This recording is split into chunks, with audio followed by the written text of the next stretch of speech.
आप देख रहे हैं न्यूज़ सैर इंडिया और मैं हूं अरफाज अहमद एंग। जिस तरह से हमने कुछ दिन पहले जो आपको स्टोरी जो दिखाई थी पीएचसी सेंटर उखड़ाल की, जिस तरह से 1 करोड़ से ज़्यादा की लागत से जो वो एक पीएचसी सेंटर वहाँ पे बनाया गया है और आम लोगों की जो वहाँ पे कहीं ना कहीं एक डर का माहौल जो लोगों में बना हुआ है कि हम इस सेंटर में किस तरह से जाएंगे, किस तरह से इलाज कराएंगे, क्योंकि वो बिल्डिंग जो हमने आपको दिखाई थी, क्योंकि कहा जाता है कि तस्वीरें कभी झूठ नहीं बोलती हैं, और हमने पूरा वहाँ पर जाके उस लोकेशन पर जाके पूरा वीडियो बना के वहाँ पर पूरा इंटरव्यू करके लोगों से बात करके लोगों के बीच में डाला था, पब्लिक डोमेन में डाला था। और काफ़ी वहाँ से कमेंट्स आए, काफ़ी सारे मैसेजेस आए कि उस बिल्डिंग की काफ़ी खस्ता हालत है, उसमें पिलर का जो इस्तेमाल नहीं किया गया है, बाकी दरारें जो हैं दीवारों में पड़ी हुई हैं, लेंटर में दरारें पड़ी हुई हैं, और उसका नई बिल्डिंग बनने के बावजूद भी जो है उसमें पैचेस लगाए जा रहे हैं, उसमें रिपेयरिंग की जा रही है। आप खुद अंदाज़ा लगा सकते हैं कि नई एक बिल्डिंग जब आप तैयार कर रहे हैं तो उसमें पैचेस लगाना या उसको फिर से रिपेयर करना, अभी तक वो हैंड ओवर भी नहीं हुई है, तो कितना उसमें जो कमियाँ रही होंगी। हालांकि अभी काफ़ी ज़्यादा जो ताकत लगाई जा रही है उसको हैंड ओवर टेक ओवर करने की या कराने की, जिससे वो पैसा रिलीज़ हो सके, जिससे वो जो एक करप्शन पे जो है एक मोहर लग सके कि हाँ ये करप्शन फ्री बिल्डिंग बनी है, और लोगों की ज़िंदगियों के साथ कहीं ना कहीं जो है वो खिलवाड़ जो है वो किया जा रहा है, वहाँ के मकामी लोगों का ये सब कहना है। और जिस तरह से हमने अलग अलग लोगों के साथ बातचीत करने की जो एक कोशिश की है, और अलग अलग राजनेता हों, चाहे सरपंच हो, चाहे एक्टिविस्ट हों, हमने उनसे भी बात की और आपके सामने उनके व्यूज़ जो हैं वो रखे।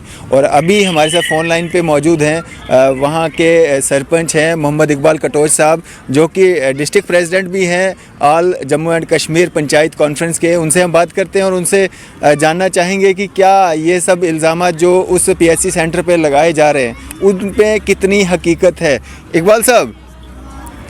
जी सर। जी सर, मैं जानना चाहूँगा ये जो पीएचसी सेंटर उखड़ाल है इसके बारे में आपका क्या मानना है। क्या ये जिस तरह से एक ज़ोरों शोरों से जो एक शुरुआत की जा रही है इसको टेक ओवर हैंड ओवर करने की या करवाने की, तो क्या कहना चाहेंगे, कितना सेफ है ये आम जनता के लिए?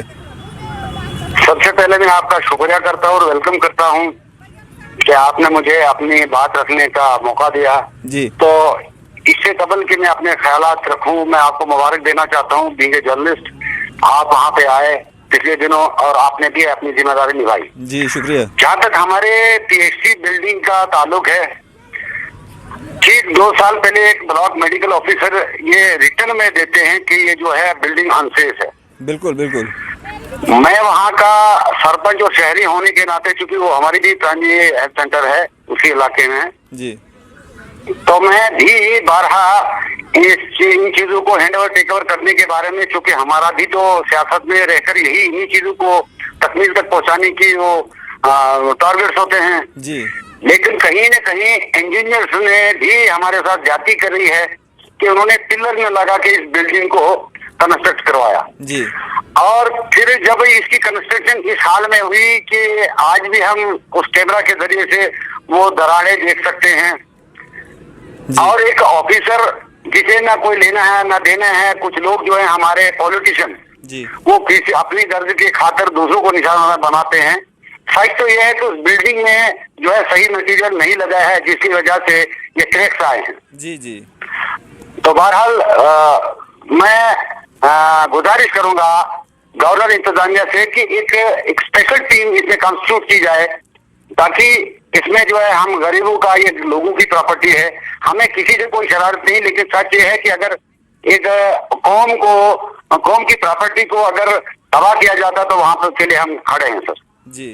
तो मेरी एलजी गवर्नर से और डिस्ट्रिक्ट एडमिनिस्ट्रेशन से रिक्वेस्ट रहेगी कि वो इसमें एक टीम भेजें, ताकि इस तरह का जो है कौमी नुकसान नहीं होना चाहिए। क्योंकि मैं आपके माध्यम से ये वादे तौर कर देना चाहता हूँ कि high school Pogal, government higher secondary school Pogal में 2 कमरे बने हैं जो वक्त के हाकिमों ने हैंड ओवर और टेक ओवर कर दिया, और वो टोटली इनकम्प्लीट है। मैं चैलेंज करता हूँ, जहाँ का मैं सरपंच हूँ, जो भी टीम आए, जो भी अफसर आए, अगर हमारे इस बात में अगर रत्ती सारी भी अगर कमी होगी तो मैं जेल जाना पसंद करूंगा। वरना मैं चाहूंगा आपके मीडिया के माध्यम से उन अफसरों को केसरे केदार तक पहुंचाया जाए जिन्होंने उस हाई स्कूल की बिल्डिंग के साथ ऐसी ज्यादती बरती।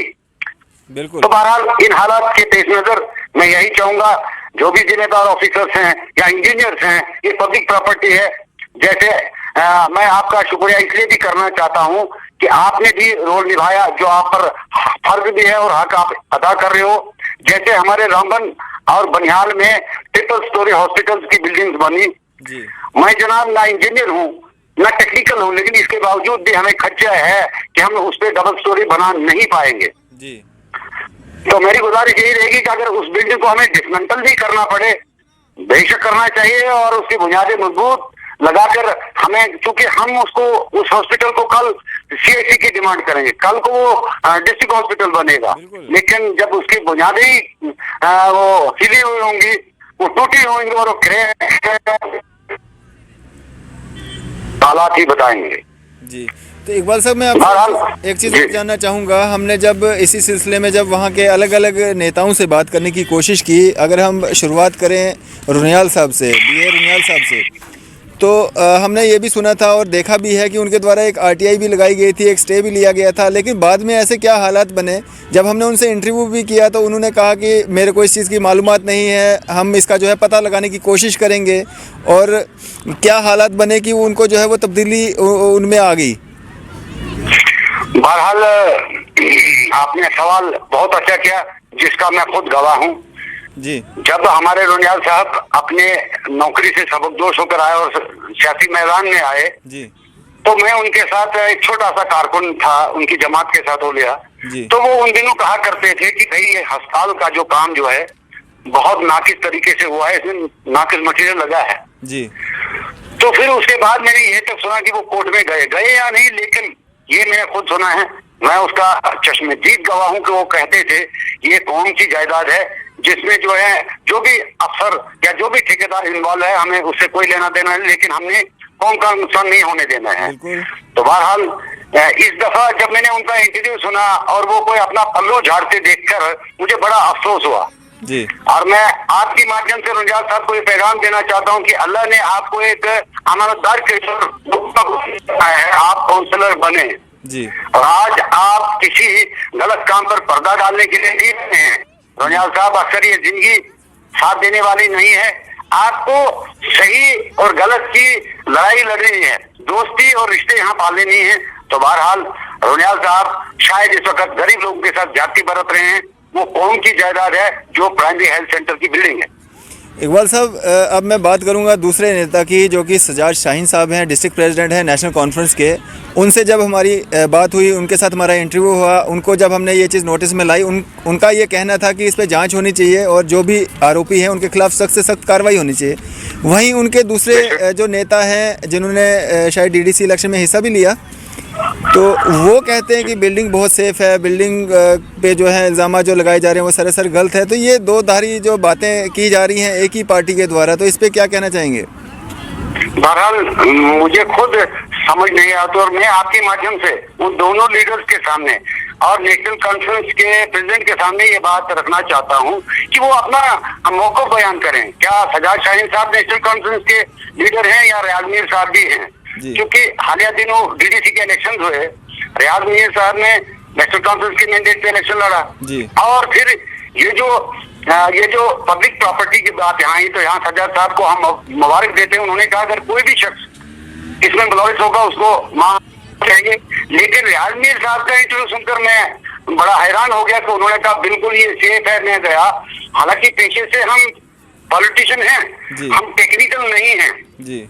तो बहरहाल जो दरारें हमारा कैमरा दिखाता है, तो वहां पर रियाज साहब को रुककर स्टेटमेंट देना चाहिए था। बिल्कुल। तो बहरहाल मैं आपके माध्यम से जानना चाहता हूँ नेशनल कॉन्फ्रेंस जमात के सामने, क्या आपका डिस्ट्रिक्ट प्रेसिडेंट सही स्टेटमेंट दे रहा है या आपका ये जो कंटेस्टिंग कैंडिडेट या ब्लॉक प्रेसिडेंट है वो अपने पोगल परिस्थान के, क्या उनका स्टेटमेंट सही है?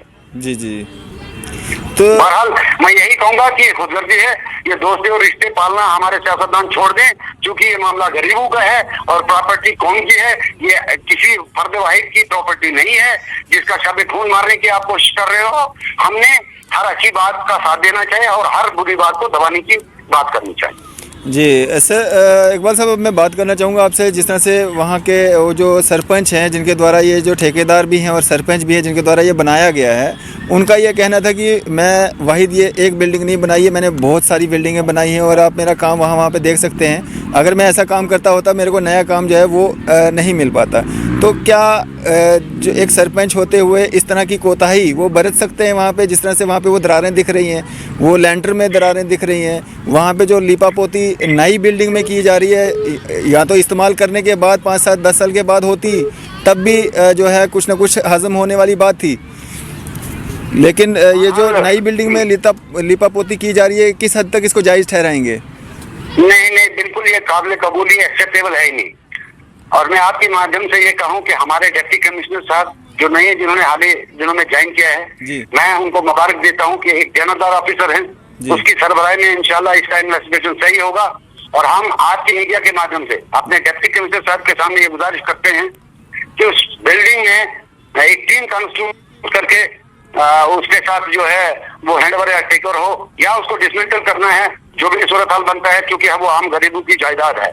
इसके अलावा मैं ये कहूँ कि साहब के जो दावे हैं वो खुदगर्जी कह रहे हैं, रहा सवाल के हर जगह पे वो ठीक हो सकते हैं, लेकिन वहाँ बिल्डिंग पे वो शकूक के दायरे में है, और वो बिल्डिंग जो है इतनी इतनी अच्छी नहीं बनी है कि जिसपे उंगली नहीं उठती हो, और जब उंगली उठती है तो उसका जो है नुकसान जो है गरीबों को हो रहा है। तो सरपंच साहब का दावा यहाँ पे मुझे खोखला लगता है। जी जी, इकबाल साहब चलें, शुक्रिया हमारे साथ बातचीत करने के लिए और अपना कीमती समय देने के लिए। बहुत बहुत शुक्रिया, बहुत बहुत शुक्रिया। तो ये थे हमारे साथ मोहम्मद इकबाल कटोच साहब, जिन्होंने जानकारी दी पीएचसी सेंटर उखराल के बारे में, और साथ ही साथ में वहाँ पे जहाँ के ये सरपंच है वहाँ पे भी एक स्कूल जो है उसकी भी जानकारी दी, उसकी भी इन्वेस्टिगेशन होनी चाहिए। और इन्होंने जो है डंके की चोट पे कहा कि अगर मेरी ये बातें गलत होती हैं मैं जेल जाने को भी तैयार हूँ। तो इस तरह से जो करप्शन के चार्जेस जो डिस्ट्रिक्ट रामबन पे कहीं ना कहीं लगते जा रहे हैं, हालाँकि अब जो वहाँ पर DC साहब नए आए हैं, काफ़ी उम्मीदें लोगों को उनसे हैं, और कितना वो कामयाब हो पाते हैं उस दाग को रामबन डिस्ट्रिक्ट से मिटाने में, वो आता समय ही बता पाएगा। फिलहाल देखते रहिए न्यूज़ सर इंडिया में। अरफाज अहमद, कैमरामैन शाहनवाज के साथ।